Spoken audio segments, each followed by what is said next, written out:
మహాసముద్రం అలా వస్తుంది. పౌలు గారిని ఇలా సంఖ్యలతో బిగుస్తారు. ఆ వాడ మీద పౌలు గారు వెళ్తున్నప్పుడు ఇలా విసారంగా కూర్చుంటాడు. ఎందుకంటే తనకు తెలుసు ఇది నా చివరి మజిలీ అని. సరిగ్గా ఆ టైంలో పౌలు గారు సాంగ్ స్టార్ట్ అవుతుంది. ఆయన అంటాడు, దేవానికి విషయం, నా జీవితంలోకి అలలు కడలి అంటే నా జీవితంలోకి సముద్రపు కెరటాలు వచ్చినట్టు నా వెనకాల శ్రమలు వచ్చాయి. ఏం నిలబెట్టాను.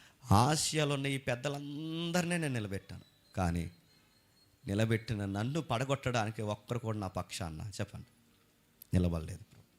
అయినను నీవు నాకు తోడున్నావు. దీనులను ఆదరించిన దేవా, ఈ దీన్ని కూడా ఆదరిస్తావు.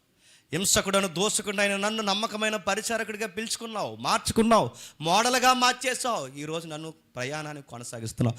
ఇలాంటి ప్రయాణంలో వెళ్ళిపోతున్నప్పుడు వాడ బద్దలాసిపోయినా, చెక్కలతో మునిగిపోయినా, దీవులకు కొట్టుకుపోయినా, పావులు నన్ను కాటేసేసిన, ఎన్ని చేసినా నీ చెయ్యి ఎప్పుడు నాకు తోడు.